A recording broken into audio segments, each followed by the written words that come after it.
إن الحمد لله نحمده ونستعينه ونستغفره ونعوذ بالله من شرور أنفسنا ومن سيئات أعمالنا من يهد الله فلا مضل له ومن يضلل فلا هادي له وأشهد أن لا إله إلا الله وحده لا شريك له وأشهد أن محمدًا عبده ورسوله صلى الله عليه وسلم تسليمًا كثيرا يا أيها الذين آمنوا اتقوا الله حق تقاته ولا تموتن إلا وأنتم مسلمون يا أيها الناس اتقوا ربكم الذي خلقكم من نفس واحدة وخلق منها زوجها وبث منهما رجالا كثيرا ونساء واتقوا الله الذي تساءلون به والأرحام إن الله كان عليكم رقيبا يا أيها الذين آمنوا اتقوا الله وقولوا قولا سديدا يصلح لكم أعمالكم ويغفر لكم ذنوبكم ومن يطع الله ورسوله فقد فاز فوزا عظيما أما بعد فإن خير الكلام كلام الله وخير الهدى هدى محمد صلى الله عليه وسلم وشر الأمور محدثاتها وكل محدثة بدعة وكل بدعة ضلالة وكل ضلالة في النار قال الله تبارك وتعالى ألف لام ميم ذلك الكتاب لا ريب فيه هدى للمتقين الذين يؤمنون بالغيب ويقيمون الصلاة ومما رزقناهم ينفقون فإلى آية أولئك على هدى من ربهم وأولئك هم المفلحون. برادران اسلام اور ملت کی پردہ نشین ماں و بہنوں، اللہ عز و جل کے ہم تمام پر بے شمار احسانات، انعامات کہ ان انعامات کو اگر ہم گننے بیٹھ جائیں تو ہماری ساری زندگیاں ختم ہو جائیں، مگر اللہ عز و جل کے انعاموں کا شمار، اس کی کاؤنٹ ختم نہ ہو۔ بعدہ درود اور سلام نبی کریم صلی اللہ علیہ وسلم پر، جن پر رہتی دنیا تک کی سب سے آسان شریعت نازل کی گئی اور ہمیں اس آسان شریعت کا پابند بنایا گیا۔ اللہ عز و جل کے، جیسے میں نے کہا، ہم پر بے شمار احسانات ہیں۔ اس میں سے اللہ عز و جل کا ایک بڑا احسان ہم پر کہ اللہ عز و جل نے ہم سب کو عقل سے نوازا ہے۔ عقل بسا اوقات انسان اس کی قدر نہیں کرتا، اس کو سمجھ نہیں سکتا، یا پھر اس کی جو اہمیت ہے اس کو کئی دفعہ نظروں سے اوجھل کر دیتا ہے، یاد نہیں رہتا اس کو کہ اتنی بڑی نعمت عقل کی شکل میں اللہ عز و جل نے اسے عطا کی ہے۔ تو اللہ عز و جل کی اس نعمت پر اور اس طرح کی بے شمار نعمتوں پر ہم مسلمانوں کو یہ چاہیے کہ ہم اللہ عز و جل کا ہمیشہ شکر ادا کرتے رہیں، کیونکہ اللہ عز و جل نے ہمیں اس دنیا میں بھیجا ہی ہے وَنَبْلُوكُمْ بِالشَّرِّ وَالْخَيْرِ فِتْنَةً، کہ اللہ عز و جل ہمیں شر اور خیر دونوں کے ذریعے سے آزمائش میں مبتلا کرنا چاہتے ہیں، ہمیں آزمانا چاہتے ہیں، اور آزمائش کو آزمائش بنانے کے لیے اللہ عز و جل نے ہمیں دو چیزیں ایسی دی ہیں جو دوسری مخلوقات میں نہیں ہیں، جن میں سے ایک کا میں نے آپ کے سامنے ابھی تذکرہ کیا کہ اللہ عز و جل نے ہمیں عقل سلیم سے نوازا ہے، انٹیلیجنس، ہیومن انٹیلیکٹ۔ اس کے علاوہ اللہ عز و جل نے ہمیں فری ول دی ہے، اِنَّا عَرَضْنَا الْأَمَانَةَ عَلَى السَّمَاوَاتِ وَالْأَرْضِ وَالْجِبَالِ فَأَبَيْنَ أَن يَحْمِلْنَهَا وَأَشْفَقْنَ مِنْهَا وَحَمَلَهَا الْإِنسَانُ۔ اس آیت کی تشریح میں کئی دفعہ آپ لوگوں نے خطبے سن رکھے ہوں گے کہ اللہ عز و جل نے ہمیں وہ دیا ہے جو دوسروں کو نہیں دیا ہے، وہ ہے فری ول، کہ آپ جو چاہو کرو، آپ کو بس بتایا جائے گا اِنَّا هَدَيْنَاهُ السَّبِيلَ، آپ کے سامنے راستہ ہے، اما شاکروں و اما کفورا، آپ چاہے پھر شکر گزار بندے بنو یا پھر کفر ادا کرنے والے، کفر کرنے والے بنو، اللہ عز و جل نے آپ کے سامنے، میرے سامنے اختیار رکھ دیا ہے۔ یہ دو چیزیں اللہ عز و جل نے ہمیں دی ہیں، اور ان دو چیزوں کو دے کر ہمیں اللہ عز و جل نے اس دنیا میں بھیجا ہے۔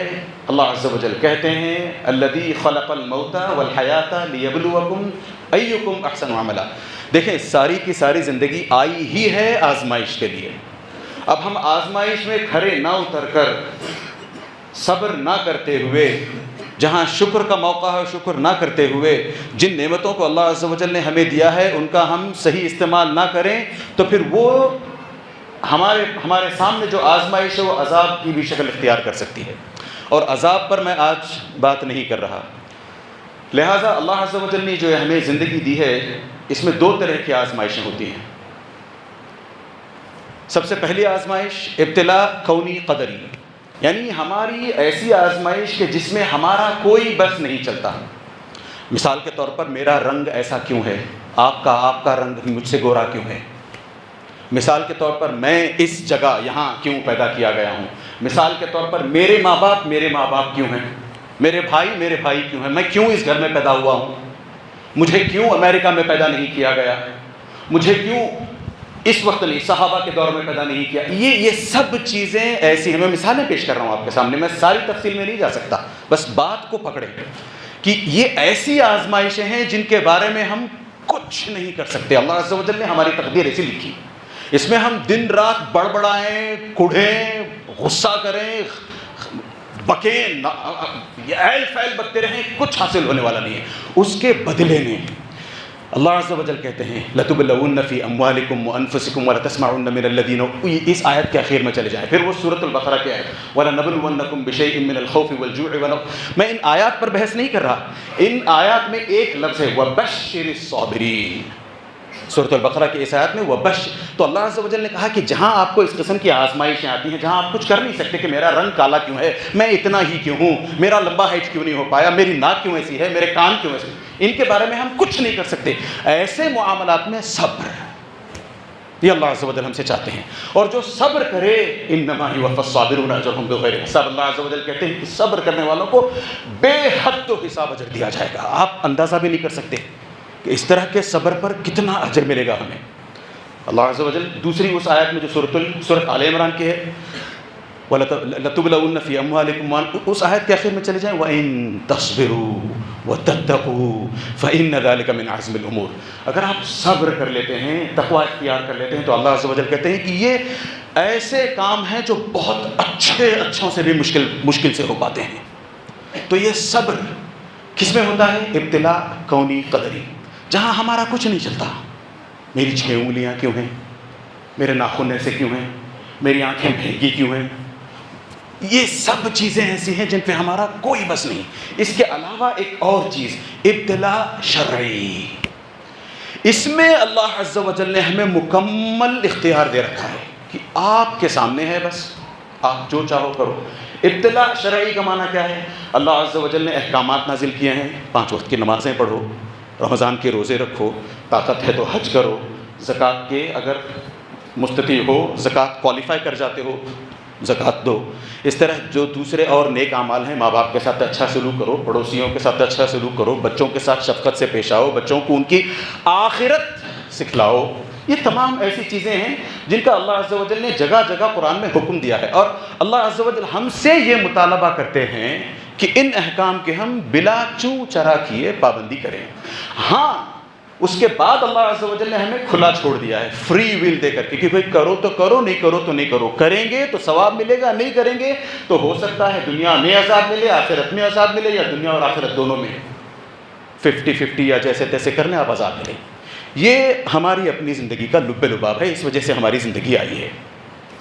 اب اس زندگی میں جہاں اللہ عز و جل نے احکام نازل کیے ہیں، یہ کرنا ہے، یہ نہیں کرنا ہے، اس سے آگے نہیں بڑھنا ہے، اس کو نہیں چھونا ہے، یہ نہیں کھانا ہے، وہ پینا ہے، یہ نہیں، یہ سب اللہ عز و جل نے جو احکام ہم پر نازل کیے ہیں، ان احکام کو صحیح طریقے سے سمجھنے کے لیے، اور اللہ عز و جل کیا ہیں، اللہ عز و جل کیا ہیں، یہ کائنات اللہ عز و جل نے کس کے لیے کیسے پیدا کی ہے، ان تمام چیزوں کو صحیح طریقے سے پرکھنے کے لیے، صحیح طریقے سے سمجھنے کے لیے، پرکھنے کے لیے نہیں، صحیح طریقے سے سمجھنے کے لیے اللہ عز و جل نے ہمیں عقل عطا کی ہے.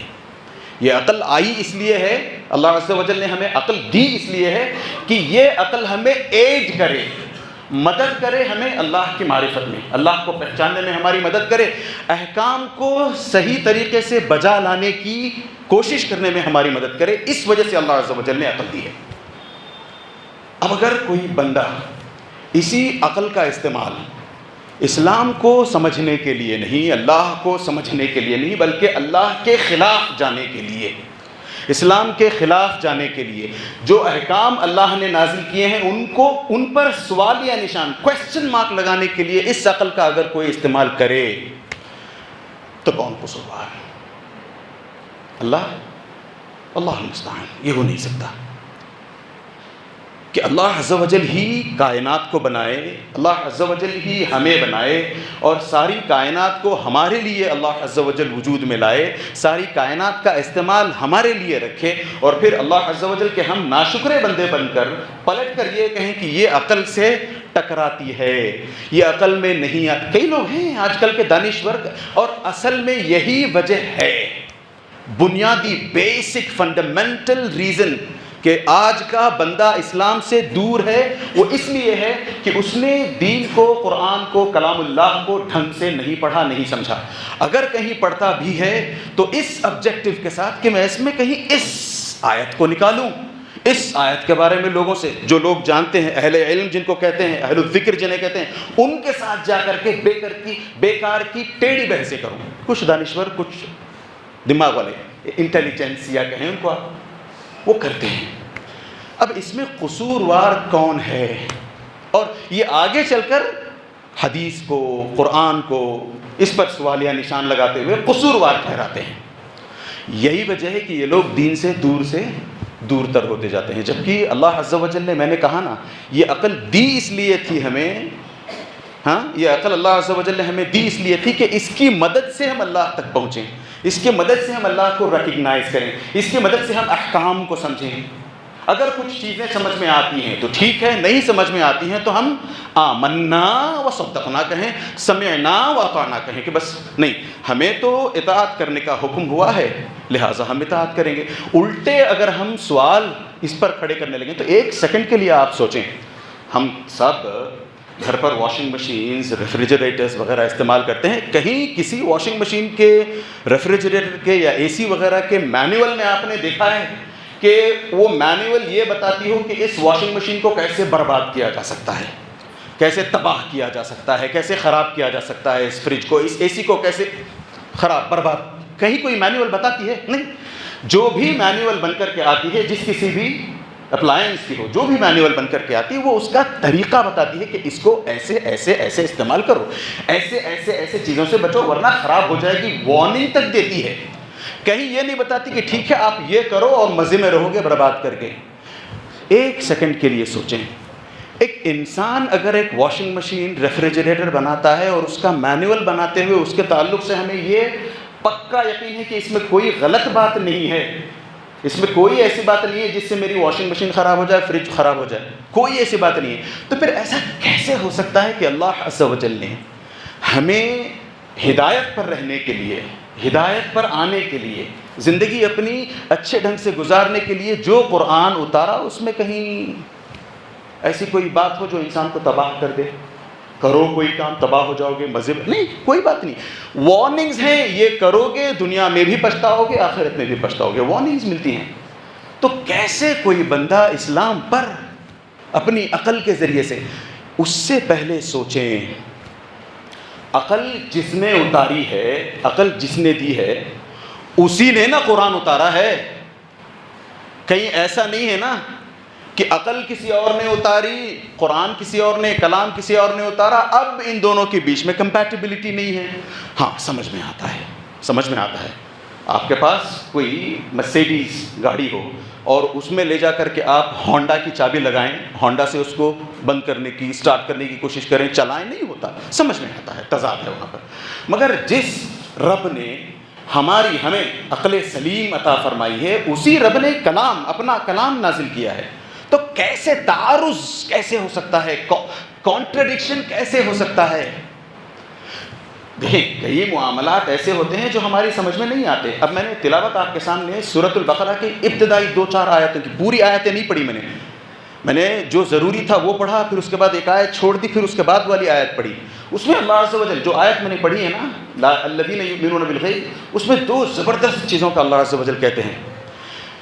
دیکھیں، اللہ کا کلام، اب پھر اللہ کے کلام سے مراد صرف قرآن نہیں، وما ينطق عن الهوى، نبی کریم صلی اللہ علیہ وسلم کبھی اپنے نفسانی خواہش سے نہیں بولتے. وہ جو بھی کہتے ہیں ان پر وحی نازل ہوتی ہے، ان ہوا الا وحی یوحی، ان پر وحی نازل ہوتی ہے، اس حساب سے وہ یہ کرو، یہ مت کرو، یہ اچھا یہ برا بتاتے ہیں. تو کلام اللہ سے میری مراد صرف قرآن نہیں ہے، قرآن اور صحیح احادیث. یہ دونوں کی دونوں چیزیں صرف دو چیزوں پر بات کرتی ہیں، صرف دو. ایک وہ جس کو ہم عربی میں اخبار کہتے ہیں، انفارمیشن. اللہ عز و جل نے قرآن میں جگہ جگہ پچھلی قوموں کے ساتھ کیا ہوا ہے اس کی انفارمیشن دی ہے، اب کیا ہو سکتا ہے اس کی انفارمیشن دی ہے، آنے والے ایام میں کیا ہوگا، قیامت تک، قیامت کے دن کیا ہوگا، اس کی بھی انفارمیشن دی ہے. تو سب قرآن ایک چیز پر کیا بات کرتا ہے، وہ ہے آپ کا اخبار، انفارمیشن. دوسری چیز جس پر قرآن بات کرتا ہے وہ ہے احکام، کہ بھئی آپ کو نماز پڑھنی ہوگی، روزے رکھنے ہوں گے، فلاں فلاں کام کرنے ہوں گے. اب دو میں اگر آپ یہ الذین یؤمنون بالغیب پڑھ کر دیکھیں، پھر اس کے بعد پڑھیں وَيُقِيمُونَ الصَّلَاةَ، اس سے صاف سمجھ میں آ جائے گا کہ پہلے میں اللہ عز و جل اخبار کی بات کر رہے ہیں، انفارمیشن کی بات کر رہے ہیں. وہ لوگ جو غیب پر ایمان رکھتے ہیں، الذین یؤمنون بالغیب، جو لوگ غیب پر ایمان رکھتے ہیں. غیب میں کئی ایسی چیزیں آتی ہیں جو ہماری نظروں سے اوجھل ہو جائیں، ہماری عقل میں نہ آئیں. ماضی میں، پاسٹ میں عاد، سمود، ان قوموں کے ساتھ کیا ہوا، قارون کے ساتھ کیا ہوا، فرعون، حامان، شداد کے ساتھ کیا ہوا، یہ سب قرآن بتاتا ہے، اخبار، انفارمیشن. اس پر ہمیں صرف اور صرف اتنا کرنا ہے الذین یؤمنون بالغیب. جب عاد کے ساتھ کچھ ہوا، فرعون کے ساتھ کچھ ہوا، قارون کے ساتھ کچھ ہوا، ہم نہیں تھے وہاں پر.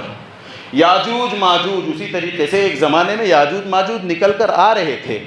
پھر خضر کو بھیجا گیا، بلکہ ذوالقرنین کو بھیجا گیا. ذوالقرنین نے ایک دیوار حائل کر دی، تانبے کی دیوار حائل کر دی دونوں کے بیچ میں. اب وہ روز تھوڑا سا کھودتے ہیں، اتنا سا، اور کہتے ہیں کل کے باقی کا کھود. یہ ہو رہا ہے ایون ایز وی اسپیک، یہ ہو رہا ہے. یہ الذین یؤمنون بالغیب کے تحت آتا ہے. اس میں ہمیں اپنے دماغ کو لڑانا، یہ کیسے ہو سکتا ہے، آج کے دور میں تو یہ ممکن نہیں ہے. اچھا، عیسیٰ علیہ السلام کو زمین سے آسمان پر اٹھا لیا گیا، یہ کیسے ممکن ہے. پورے ایک انسان کو پوری طریقے سے اٹھا لیا گیا، وہ پتہ نہیں کہاں، وہ کون سے آسمان پہ ہیں، کھا رہے ہیں، پی رہے ہیں، ان کا ناشتہ کیا ہے، ان کا لنچ کیا ہے، ڈنر کیا ہے، وہ کیسے، نہیں، کچھ اس میں بحث میں جانے کی ضرورت نہیں ہے. الذین یؤمنون بالغیب، اللہ عز و جل نے کہا کہ بس اس پر ایمان لانا ہے. عیسیٰ علیہ السلام دوبارہ آئیں گے، ایمان لانا ہے.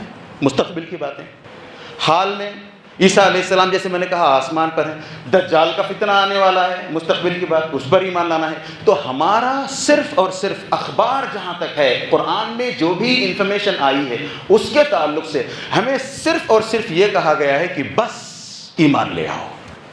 اور ایمان بھی کیسا، جس میں 1% زیادہ ہو گیا، جس میں 0.000 کتنے زیرو لگانا چاہیں لگا لیں، اس کے بعد 1 لگائیں، اتنا % بھی شک نہیں چلے گا. پورے کا پورا پکا یقین، بس یہ چاہیے. تو آگے اللہ عز و جل کہتے ہیں الذین یؤمنون بالغیب ویقیمون الصلاۃ ومما رزقناہم ینفقون. پھر آگے بات کیا ہوتی ہے، احکام کی. نمازیں پڑھتے ہیں، اللہ عز و جل نے انہیں جو کچھ عطا کیا ہے اس میں سے وہ خرچ کرتے ہیں. پھر آگے اور 2-4 باتیں آتی ہیں. اس کے بعد میں نے کیا کہا تھا، قرآن دو چیزوں پر بات کرتا ہے، احکام، اخبار. اخبار کے بارے میں ہم سے کیا مطالبہ ہے، کیا ڈیمانڈ کیا جا رہا ہے ہم سے، ایمان لاؤ بس. اور ایمان بھی اوکے، میرے پاس تو کچھ ہے نہیں پکا، یہ اللہ نے کہا ہے، یہ ہو سکتا، یہ ہرگز ہو نہیں سکتا کہ اللہ عز و جل کچھ بھی قرآن میں کہہ دے اور وہ غلط ہو. وَتَمَّتْ كَلِمَةُ رَبِّكَ صِدْقًا وَعَدْلًا، صدقاً فی الاخبار وعدلاً فی الاحکام. تو اللہ عز و جل نے دوسری جو بات کہی، وَيُقِيمُونَ الصَّلَاةَ، نمازیں پڑھنا، زکوٰۃ دینا اور اس طرح کے نیک کام کرنا، وہ احکام ہیں. احکام میں کیا مطلوب ہے ہم سے، جو ہم سے ہو سکے، فَاتَّقُوا اللَّهَ مَا اسْتَطَعْتُمْ، اپنی طاقت کے مطابق جو ہو سکتا ہے وہ سب کام کرو. بس ان دونوں پر جو لوگ ڈٹے رہتے ہیں، اخبار پر ایمان رکھتے ہیں، انفارمیشن پر ایمان رکھتے ہیں، احکام، جتنی طاقت ہے، طاقت سے میری طاقت کم نہیں، آپ کو اپنی طاقت کا اندازہ ہے، آپ کب بہانہ بنا رہے ہیں اور کب سچ مچ طاقت آپ کی ٹوٹی ہوئی ہے پتہ ہے آپ کو، آپ سے بہتر آپ کو کوئی نہیں جانتا سوائے اللہ کے. تو دوسری اور پہلی، ان دونوں چیزوں پر جو بنے ہوتے ہیں ان کے بارے میں اللہ عز و جل کہتے ہیں اولئک علی ھدی من ربہم، وہ اصل میں اللہ عز و جل کی طرف سے ہدایت پر ہیں. پھر آگے اللہ عز و جل کہتے ہیں اولئک ھم المفلحون، وہی لوگ ہیں جو اصل میں کامیابی پانے والے ہیں. ہم اس دنیا میں آئے ہیں، ہمیں کامیابی چاہیے. اس دنیا کی کامیابی نہیں ہوتی. اس دنیا میں آپ کو بھلے ہی لاکھوں کروڑوں ڈالرز مل جائیں، ملٹی بلینئر بن جائیں، آپ کی زندگی خوب خوشل منگل ہو، اس کا یہ مطلب نہیں ہے کہ آپ سکسیسفل ہو. سکسیسفل آپ آخرت میں رہو گے. یہاں سب لیبلوکم ایکم احسن عملا، ساری کی ساری زندگی اللہ عز و جل نے ہمیں آزمائش کے لیے دی ہے. لہٰذا آخرت کی جو کامیابی ہے وہ سچ مچ کی کامیابی ہے. اب اس ڈیفینیشن کو یا اس چیز کو دیکھ لینے کے بعد بھی اگر کچھ لوگ کہتے ہیں کہ نہیں فلاں چیز میری عقل میں نہیں سماتی، فلاں چیز مجھے لگتا ہے کہ آج سینس نہیں کرتی، اسلام ایسی ایسی باتیں کرتا ہے، اس وجہ سے اسلام میں آج کل کے لوگ، نوجوان لڑکے آج کل کے اسلام میں نہیں رہتے، اسلام سے دور جا رہے ہیں. ارے تف ہو ایسی سوچ پر، تف ایسی سوچ پر. اللہ عز و جل کے قرآن کے نازل کرنے کے بعد صحابہ، تابعین، تبع تابعین، کیا کبھی انہوں نے اس طرح سوچا کسی معاملے کو لے کر کے، اخبار انفارمیشن کو لے کر کے، کہ یہ چیز کیسے ممکن ہو سکتی ہے آج؟ اور ایک منٹ کے لیے سوچیں، اللہ نے جہاں ہمیں عقل دی ہے وہ عقل جو ہے ایک دم ان لمیٹڈ نہیں ہے. عقل یاد رکھیں، عقل کو اللہ عز و جل نے 5 سینسز میں ٹائٹ باندھ کے رکھا ہے. آپ کا 5 سینسز، میں اس پر کہاں بات کروں، آپ سمجھتے ہیں 5 حواس خمسہ جسے کہتے ہیں، 5 حصے ہماری، ان سے جکڑ کر ہے. 5 میں سے ایک بھی حص گئی عقل کو دھکا لگے گا، 2 حصے گئی عقل اور دھکا، 3 حصے گئی عقل کو. لہٰذا اللہ عز و جل نے یہ جو عقل ہے اس کو باندھ کر رکھا ہے. ارے بھائی جو چیز کسی اور پر، کسی اور چیز پر ڈیپینڈنٹ ہو، آپ اس چیز کے ذریعے سے اللہ عز و جل کی کائنات کے تعلق سے، اللہ عز و جل نے جو کچھ تصرف کیا ہے اس کے تعلق سے، یہ ایسی چیز جو خود اس اپنے اندر ایک قسم کا ڈیفیکٹ رہتی ہے کہ ایک چیز گئی تو آپ کی عقل کام نہیں کرے گی ڈھنگ سے. آنکھ بند ہو جائے کسی کی تو کیا اس شخص کے ساتھ آپ موازنہ کر پائیں گے جس کو سب کچھ دکھائی دیتا ہو؟ نہیں، الگ ہے دنیا، اس کی دنیا، اس کی دنیا الگ ہے. کسی کی سینس، کورونا میں اللہ عز و جل نے سکھایا ہمارے جو ٹیسٹ ہوتا ہے کتنا ضروری ہوتا ہے ہمارے لیے. کسی کا ٹیسٹ چلا گیا، کتنے پریشان تھے ہم لوگ، ایک سینس گئی، باقی 4 تھیں ہمارے پاس، 4 تھیں ہمارے پاس، اس کے باوجود بھی ہماری عقل کام نہیں کری تھی. کیا کھلایا؟ دال دی، چکن دیا، مٹن، پتہ ہی نہیں چلا کچھ، ایک گئی تھی سینس. تو کیسے ہم اس عقل پر بھروسہ کر کے اپنی عقل، اور اس کے علاوہ آپ کی عقل میری عقل سیم ہے کیا؟ ہم میں سے ہر کوئی الگ سوچتا ہے. تو کس کی عقل کو آپ پیمانہ بناؤ گے؟ کس کی عقل کو؟ انڈیا میں جو لوگ رہتے ہیں وہ پاکستان میں جو لوگ رہتے ہیں ان سے الگ سوچتے ہیں، امریکہ میں جو لوگ رہتے ہیں ان سے الگ سوچتے ہیں، ساؤتھ افریقہ میں جو لوگ الگ الگ سوچتے ہیں. سب کی عقل یکساں نہیں ہے. تو کیسے آپ اس کو اسپیسیمن کے طور پر یوز کرو گے کہ یہ عقل، اس عقل کو ناپ کر کے یہ رکھا جائے گا، اس پر جو بیٹھے وہ صحیح، اس پر جو نہ بیٹھے وہ غلط؟ کیسے کہاں سے؟ اس کے علاوہ کیا ہمارے اپنے قرون اولیٰ میں، خیر القرونی قرنی ثم الذین یلونہم ثم الذین، یہ 3 جو ہے نا، ان میں سے کسی نے اپنی عقل کا استعمال کیا کبھی کسی بھی موقع پر؟ اور کیا تو کیا حشر ہوا؟ آج میں خطبے کے بعد آپ سے خود یہیں کھڑے ہو گیا، آپ سے آج میں کہوں کہ میں کل رات کو نیوزی لینڈ ہو کر آیا ہوں. کل رات نیوزی لینڈ گیا ہوں میں نے وہاں پر جا کر کے 4 رکعت عشاء کی نماز پڑھ، رات میں، 12 گھنٹوں کے اندر گیا بھی ہوں، 4 رکعت نماز بھی پڑھائی ہے، واپس بھی آ گیا ہوں صبح ہونے سے پہلے. آپ میں سے کتنے یقین کریں گے؟ خود ممبر سے اتارو، حضرت کا دماغ خراب ہو گیا، یہی بولیں گے آپ، ہے نا؟ کیوں؟ عقل میں آتی نہیں ہے بات. یہی چیز نبی کریم صلی اللہ علیہ وسلم کے ساتھ ہوئی تھی. جب نبی کریم صلی اللہ علیہ وسلم یروشلم گئے تھے مسجد الاقصی نماز پڑھانے کے لیے، کتنا دور کا راستہ ہے. آج کی تاریخ میں آپ کار سے جائیں 10 گھنٹے لگیں گے. نبی کریم صلی اللہ علیہ وسلم پہنچتے ہیں، نماز پڑھاتے ہیں، واپس آتے ہیں، لوگوں سے کہتے ہیں. اتنا ہی نہیں، میں ابھی معراج کی بات نہیں کر رہا ہوں، آسمانوں کی سیر اس کی بات بھی نہیں کر رہا ہوں، میں صرف اسرا، یہاں سے زمین پر ہی گئے، ایک مقام سے دوسرے مقام کو نبی کریم صلی اللہ علیہ وسلم جا کر کے آئے ہیں. آ کر کے صبح میں لوگوں کے سامنے بات کرتے ہیں، بتاتے ہیں کہ میں وہاں ہو آیا ہوں. کس نے؟ صحابہ میں سے کس نے اپنی عقل سے سوچا کہ کیا ہے رات کے 10 بجے گیا بھی، فجر سے پہلے آ بھی گیا، یہ کیسے؟ کسی نے کہا؟ ابو بکر تک بات پہنچی، جو کفار مشرکین تھے وہ ابو بکر تک بات لے کر پہنچے، کہنے لگے تمہارا ساتھی محمد کیا کہتا ہے؟ کیا کہتا ہے؟ وہ کہتا ہے کہ راتوں رات، یعنی اس ایک ہی رات میں وہ مسجد الاقصیٰ گیا بھی واپس بھی آ گیا، کیا تم اس کی بات کا یقین کرتے ہو؟ جواب میں کیا کہا؟ میری عقل نہیں، صرف ایک سوال پوچھا، ہیز ہی سیڈ اٹ؟ کیا نبی کریم صلی اللہ علیہ وسلم نے سچ مچ یہ کہا ہے؟ ہاں بھائی، ہم نے اپنے کانوں سے سنا ہے، اس نے یہ کہا ہے، آمنت بہ، میں اس پر ایمان لاتا ہوں۔ یہ اگر ہم کرتے ہیں، یہی مطلوب ہے ہم سے، بس اپنی عقل کا استعمال نہیں کریں۔ کئی چیزیں ایسی ہوتی ہیں جو ہماری اپنی دماغ میں نہیں آتی۔ واتقوا اللہ ویعلمکم اللہ، اللہ کا تقوی اختیار کرو، اللہ سے ڈرو، اللہ سکھلائیں گے ہمیں۔ ہم اللہ کا تقوی اختیار نہیں کرتے، حجت کٹ حجتی، اللہ المستعان۔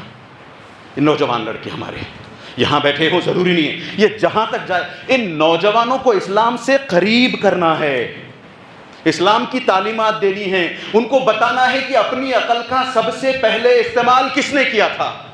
ابلیس نے سب سے پہلے اپنی عقل کا استعمال کیا تھا، ابلیس نے۔ اللہ عز و جل نے کہا وَإِذْ قُلْنَا لِلْمَلَائِكَةِ اسْجُدُوا لِآدَمَ فَسَجَدُوا، سب کے سب فرشتوں نے سجدہ کیا الا ابلیس۔ کیا کہا اس نے؟ خلقتنی من نار وخلقت، اپنی عقل کا استعمال کیا، تو نے مجھے آگ سے پیدا کیا ہے، اس کو مٹی سے پیدا کیا ہے۔ عقل لڑائی اپنی، ہرگز اپنی عقل نہ لڑائیں۔ کئی ایسے معاملات ہوتے ہیں جہاں ہمیں باتیں سمجھ نہیں آتی ہیں، خاص طور سے ہم میں سے وہ جن کی داڑھیاں سفید ہونے لگی ہیں۔ ہمیں چاہیے کہ ہم اپنے نوجوانوں کی جن کی داڑھیاں ابھی چگر رہی ہیں، جن کی داڑھیاں ابھی آ رہی ہیں، ان کو دین پر لے آئیں، ورنہ یہ رسوا کر بیٹھیں گے ہمیں، ہمارا نام مٹ جائے گا پھر۔ خاص طور سے اس خطے سے کتنے لوگ ہیں آج جو اپنی مسلمانیت کو، جو اپنے اسلام کو چھپاتے ہیں۔ کل ہی میں کسی سے بات کر رہا تھا، کہیں گئے ہیں کسی مال میں، نماز پڑھنا چاہتے ہیں، اس خوف سے کہ کہیں کوئی فتنہ نہ کھڑا ہو جائے، وہاں اس مال میں جگہ نہیں ہے نماز کے لیے، تو کہیں باہر جا کر کے چھوٹی سی جگہ میں نماز، کیونکہ وہاں پڑھیں گے فتنہ۔ کس نے کیا یہ؟ کون ذمہ دار ہے اس کا؟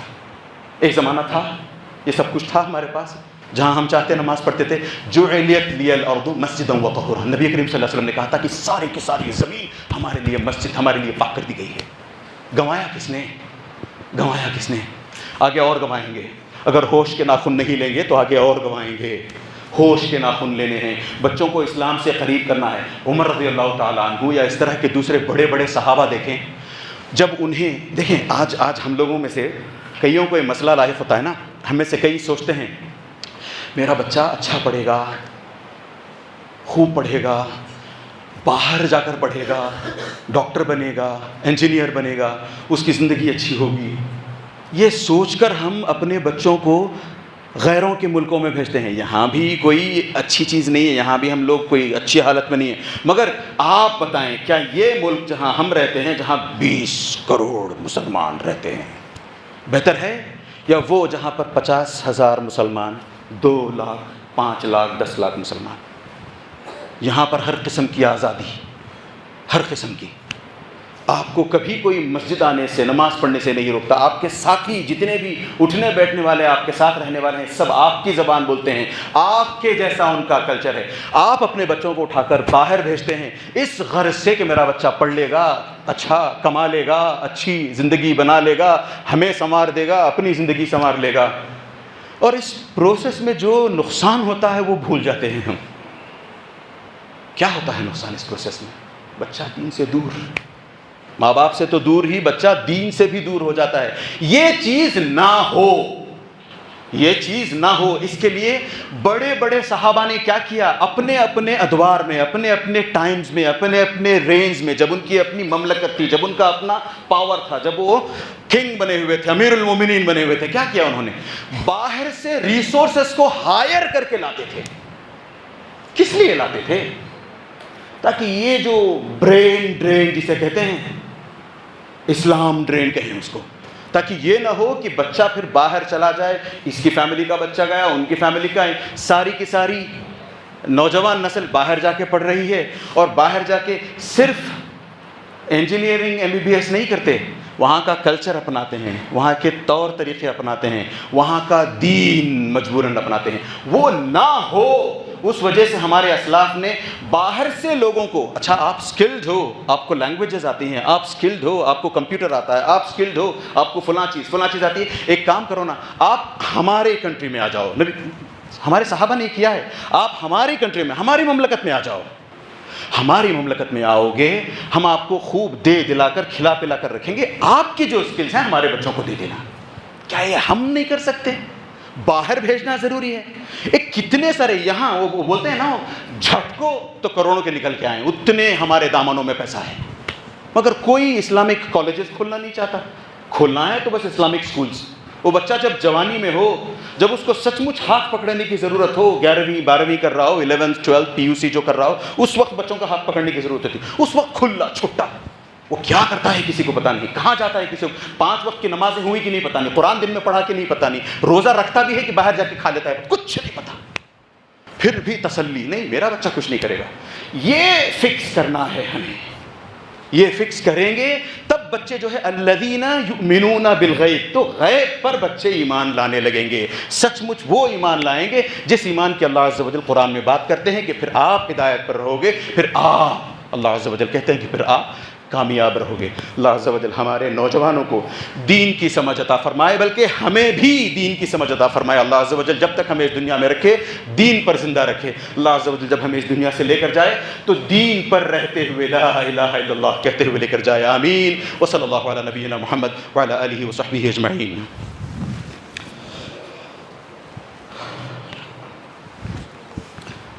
الحمد للہ وحدہ والصلاة والسلام علی من لا نبی بعدہ.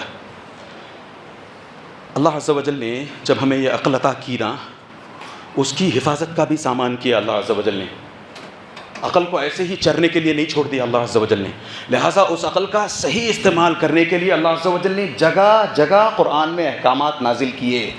جگہ جگہ حدیثیں آتی ہیں کہ کیسے میں اور آپ اپنی عقل کی حفاظت کر سکتے ہیں. یہی وجہ ہے نا کہ شراب حرام ہے. شراب کو حرام کیوں کیا گیا؟ میں 2 منٹ انشاءاللہ تعالیٰ آپ کے لوں گا. شراب کو حرام کیوں کیا گیا؟ کیونکہ شراب سے پھر عقل پر اثر پڑے گا. آپ کو اپنی بیوی میں اور غیر کی لڑکی میں فرق نہیں محسوس ہوگا، نہیں رہے گا فرق، اور پتہ نہیں آپ کیا کیا کر بیٹھیں گے. شراب، اس وجہ سے شراب. اسی وجہ سے اسلامک کنٹریز میں جہاں شراب پی جاتی ہے، کوئی شراب پی کر پایا جائے تو اس پر حد ہے، اس کو پنشمنٹ ہے. کیوں ہے؟ کیونکہ پھر بھائی تم کرو گے، تمہارا دیکھ کر یہ سب کریں گے، پھر یہ سب پھر عام ہو جائے گا. اللہ عز و جل نے اس کی حفاظت، مقاصد شریعہ ہوتے ہیں 5 مقصد ہیں، 5 آبجیکٹیوز، ہولسٹک آبجیکٹیوز اسلام کے. ان میں سے ایک ہے حفظ العقل، عقل کی حفاظت. تو عقل کی حفاظت بہت بہت ضروری ہے. اسی وجہ سے اللہ عز و جل نے کہا من اتی عرافا، کہ کوئی کسی فارچون ٹیلر کے پاس جائے، سود سے نجومی، وہ بیٹھ کے ہاتھ وہ دیکھتا ہے، آپ کی تقدیر دیکھ کر بتاتا ہے، فال کھلواتا ہے. کسی کے پاس جائے، کسی ایسے بندے کے پاس کوئی بندہ جائے، فَيَسْأَلُ شَيْءٌ عَنْهُ، اس سے فَيَسْأَلُ شَيْئًا عَنْهُ، اس سے کوئی چیز پوچھے. ایمان نہیں لا رہا، وہ اس کی بات پر یقین نہیں کر رہا، بس جائے بیٹھے وہاں پر، اس سے کوئی چیز پوچھے، اس کی 40 دنوں کی نمازیں قبول نہیں ہوتی. اب نوجوان سے کہیں کسی 40 دنوں، اچھا 40 دنوں کی نمازیں قبول نہیں تھی، گڈ لک، میں 41st ڈے کو آؤں گا. اس کا یہ مطلب نہیں ہے کہ 40 دن تک نمازیں نہیں پڑھنی ہیں. 40 دنوں تک نماز پڑھیں گے ہم، نمازیں آپ کی ادا ہو جائیں گی، ثواب نہیں ملے گا. یہ مطلب ہے اس کا، ثواب نہیں ملے گا. 40 دن کی نمازوں کا کوئی 0 ثواب. تو اسی حساب سے اللہ عز و جل نے ہمیں اپنی عقل کی حفاظت کرنے کا حکم دیا. یہی وجہ ہے، آپ جا کر کے دیکھیں، یہی وجہ ہے کہ اگر آپ کے ہاتھ سے کسی کے زور سے ایسا لافہ، ایسا تھپڑ پڑے کسی کے سر پر کہ اس کی عقل جاتی رہے، مجنون بن جائے، پاگل ہو جائے کوئی بندہ، ہاں، اس کو آپ کو فل بلڈ منی دینا پڑے گا، جیسے آپ نے اس کا قتل کیا ہو. قتل پر ہے نا، بلڈ منی کس پر ہے، دیت کس پر ہے. کسی کا آپ کے ہاتھ سے قتل ہو جائے تب دیت ہے نا. ہماری امت کے اکثر نوجوانوں کو یہ بھی مسائل پتہ نہیں ہے. کون سکھلائے گا انہیں؟ کون سکھلائے گا انہیں؟ کس کی ذمہ داری ہے؟ صرف میری، صرف یہاں جو علماء آتے ہیں ان کی نہیں، ہم سب کی کلیکٹیو رسپانسبلٹی ہے یہ.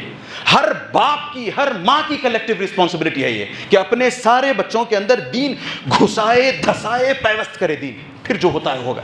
کم سے کم ہم بری ذمہ رہیں گے. تو یہی وجہ ہے کہ اللہ عز و جل نے، یہی وجہ ہے کہ شریعت ہماری کہتی ہے کہ اگر آپ کسی کو ایسی زور سے چوٹ دیتے ہو، ایسی زور سے مارتے ہو کہ اس کی اگر عقل چلی جائے، بندہ زندہ ہے، سانس لیتا ہے، کھاتا ہے، پیتا ہے، سب کچھ کرتا ہے، عقل نہیں ہے، آپ کو اس کو پورا بلڈ منی دینا پڑے گا. جیسے آپ نے کسی کا، اگر ہوتا تو نہیں ہے ویسے قتل ہم سے، اللہ بچائے رکھے، اللہ ہمارے ہاتھوں کو محفوظ رکھے اس طرح، اگر ایسا ہو جائے تو جیسے پورا بلڈ منی دیتے ہیں ویسے دینا پڑے گا. ایسے بہت سارے اور واقعات. یہ فلموں سے کیوں روکا گیا؟ آخری بات انشاءاللہ تعالیٰ، فلموں سے کیوں روکا گیا ہے؟ فلموں کو دیکھے گا بندہ، فلموں میں جو فیسینیشن دکھایا جاتا ہے، جو فینٹیسی دکھائی جاتی ہے، ایک الگ دنیا، خوابوں کی دنیا دکھائی جاتی ہے، پھر اس کی عقل پر اثر ہوتا ہے اس کا. وہ آ کے 1 دیکھے گا، 2 دیکھے گا، 4 دیکھے گا فلمیں، پھر اس کے بعد کہے گا میں بھی ایسا ہی کچھ کرتا ہوں. عقل سے تعلق رکھنے والی نہیں چیز ہوتی، وہ کرنے کی کوشش کرتا ہے، اس کی وجہ سے پھر بھٹکتا ہے. وہ بھٹکتا ہے اپنے سارے خاندان کو لے کے. کتنے ایسے ماں باپ، ہاتھ یہاں رکھ کر بتائیں، کتنے ایسے ہم میں سے ماں باپ ہیں جنہوں نے خود اپنے بچوں کا ہاتھ پکڑ کے سینما گھر کو لے کر گئے ہیں. اللہ حفاظت فرمائے ہماری، اللہ ہماری عقلوں کی حفاظت فرمائے، اللہ ہمیں عقل سلیم عطا فرمائے. اللہ جب تک ہمیں اس دنیا میں زندہ رکھے عقل سلیم عطا کیے ہوئے رکھے. اللہ ان نوجوانوں کو جو ہمارے بعد آنے والی نسل ہے، اللہ ان کو ہم سے بھی بہتر مسلمان بنائے. آمین. ان اللہ وملائکتہ یصلون علی النبی یا ایھا الذین آمنوا صلوا علیہ وسلموا تسلیما. اللهم صل علی محمد وعلى آل محمد كما صليت على ابراہیم وعلى آل ابراہیم انك حمید مجید. اللهم بارک علی محمد وعلى آل محمد كما باركت على ابراہیم وعلى آل ابراہیم انك حمید مجید. عباد اللہ رحمني ورحمكم الله، إن الله يأمر بالعدل والإحسان وإيتاء ذي القربى وينهى عن الفحشاء والمنكر والبغي يعظكم لعلكم تذكرون. اذكروا الله يذكركم وادعوه يستجب لكم ولذكر الله أكبر والله يعلم ما تصنعون.